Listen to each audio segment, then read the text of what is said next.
Kali ini Cindy mau baca dongeng yang judulnya Madu Terakhir Beruang Madu. Fabel 34 Provinsi. Mari kita baca ya.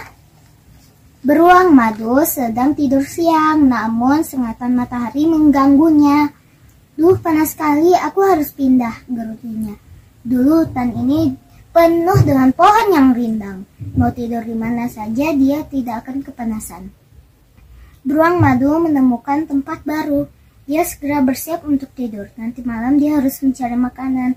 Sudah 2 hari ini dia kesulitan mendapatkan makanan. Semoga nanti aku bisa mendapatkan buah-buahan atau madu. Beruang madu menguap lalu tidur kembali. Lagi-lagi beruang madu terbangun. Kali ini suara dengungan yang mengganggunya. Lebah, mau apa mereka kesini? Beruang madu mengecek matanya. Beruang madu, kami mau pindah. Hutan ini sudah tidak aman lagi untuk kami bersarang. Manusia terus-terus datang, kata Ratu Lebah. Ya, berarti aku tidak bisa mendapatkan madu kalian lagi. Beruang madu pun gelisah. Ikuti kami punya sesuatu untukmu, sahut Ratu Lebah. Beruang madu mengikuti para lebah. Sarang itu untukmu, masih ada madu di dalamnya, ambillah. Ini madu terakhir. Itu madu terakhir kami di sini. Kami memberikannya kepadamu sebagai tanda perpisahan kita, tambah Ratu Lebah sebelum pergi. Beruang madu membawa sarang lebah itu dengan hati kacau. Dulu di hutan ini ada banyak jenis pohon. Para lebah bebas membuat sarang di mana saja. Mengingat itu, beruang madu hanya bisa menarik nafas panjang. Selamat tinggal teman-teman, terima kasih untuk pemberian kalian ini. Para lebah pergi, beruang madu pun melanjutkan tidurnya. Sebagai hewan yang aktif di malam hari, dia harus banyak tidur di siang hari. Namun, ketenangannya kembali terusik. Terdengar suara gergaji mesin. Para manusia itu datang. Apa mereka belum puas menebangi pohon?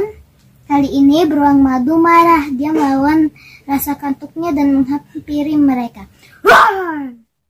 Dia menggeretak dan mengusir para penebang liar itu.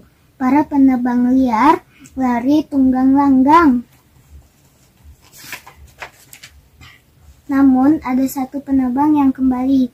Dia mencari beruang madu dan mengarahkan obor padanya. Api yang menyala-nyala itu membuat beruang madu mundur. Beruang madu pun berlari menghindari manusia serakah itu. Dengan nafas tersengal, beruang madu berhasil menyelamatkan diri. Aku tidak akan pernah lupa wajah orang itu, gumamnya dengan marah. Setelah kejadian itu, keadaan hutan aman sementara waktu. Tidak ada manusia yang datang. Beruang madu bisa beristirahat dengan tenang. Pada malam hari, dia berusaha keras untuk mengumpulkan makanan. Syukurlah malam itu dia mendapatkan cukup buah-buahan. Beruang madu makan buah-buahan dengan lahap. Dia melirik ke sarang lebah beserta persediaan madunya. Ah, jangan kumakan dulu ya. Sayang, itu madu terakhir yang kupunya. Beruang madu memutuskan untuk menyimpan madu itu selama dia masih bisa mendapatkan makanan lain. Keesokan harinya beruang madu tertidur pulas.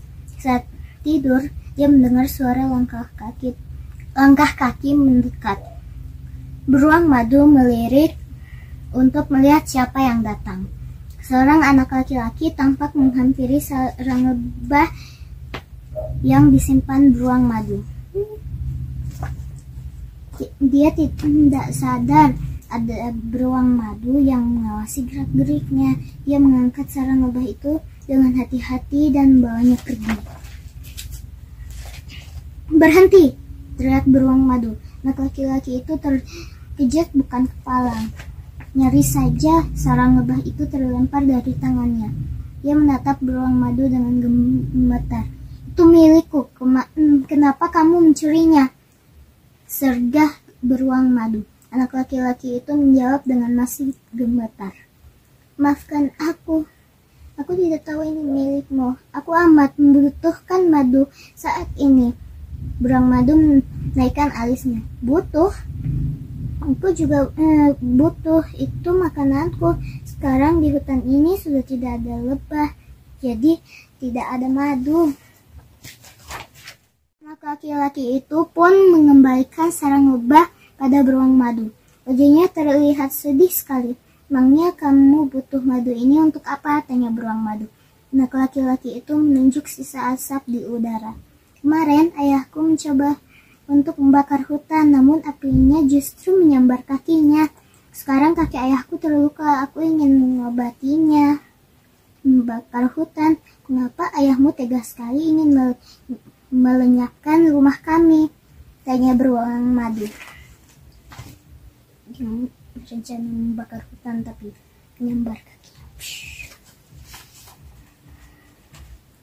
Tolong maafkan ayahku, beruang madu. Ayahku kini sedang kesakitan. Madu bisa membantu meringankan luka bakarnya, pinta anak itu. Beruang madu jadi merasa kasihan. Ayo kita lihat keadaan ayahmu, ajaknya. Beruang madu mengikuti anak laki-laki itu. Lalu mereka berhenti di bawah sebuah pohon besar yang daunnya berangas. Di bawah pohon itu ada seorang pria tengah duduk lemas. Beruang madu pun mendekatinya. Alangkah terkejutnya beruang madu. Pria itu adalah penebang liar yang menodongkan obor padanya. Seketika beruang madu menggeram. Dia mendengus keras. Kamu kenapa?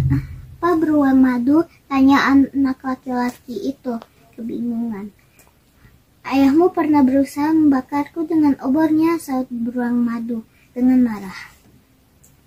Ayah, benarkah yang dikatakan beruang madu? Tanya anak laki-laki itu. Dengan wajah sang ayah jadi sepucat kapas. Matanya melirik ke arah beruang madu dengan cemas. Namun tak lama kemudian dia memejamkan matanya dan merintih. Duh, hanya itulah yang keluar dari mulutnya.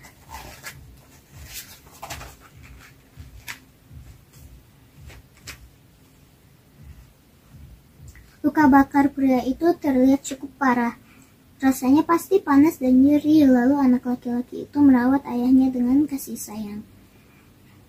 Dia menempelkan kain basah pada luka ayahnya. Beruang madu terharu melihat pemandangan itu. Sekali lagi tolong maafkan ayahku, beruang madu. Aku berjanji akan mencegahnya merusak hutan lagi, pinta anak laki-laki itu.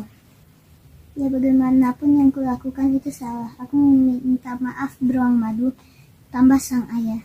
Beruang madu terdiam mendengarnya. Perbuatan merusak alam dan membahayakan makhluk lainnya memang tidak bisa dibenarkan. Namun beruang madu juga tidak bisa tinggal diam. Dia punya madu dan madunya bisa membantu meringankan luka bakar pria itu. Jika dia membiarkan pria itu terluka tanpa berbuat apa-apa, apa bedanya dia dengan para penebang liar yang jahat itu? Baiklah, aku maafkan kali ini. Tolong jangan rusak rumah kami lagi ya, pinta beruang madu pada sang ayah. Ini, gunakan maduku untuk mengobati luka ayahmu. Ingat janjimu ya nak. Kamu anak yang baik, pesan beruang madu pada anak laki-laki itu. Betapa girangnya si anak menerima madu itu. Dia mengucapkan terima kasih berulang kali. Lalu dia mengoleskan madu pada luka ayahnya dengan hati-hati. Beruang madu meninggalkan mereka berdua. Beruang madu, perasaanmu pasti hancur melihat lingkunganmu rusak seperti ini. Semoga ayahku dan teman-temannya berhenti melakukan ini. Aku akan berusaha membantumu, kata anak laki-laki itu sebelum beruang madu pergi. Beruang madu kembali ke tempat tinggalnya. Apakah manusia bisa berubah? pikirannya. Beruang madu pun tidak mau berharap banyak. Namun dia berjanji akan terus memperjuangkan lingkungannya. Tamat. Oke, sampai di sini videoku. Dadah. Hey Yun, kenapa sampai tertidur? Bangun, bangun, bangun.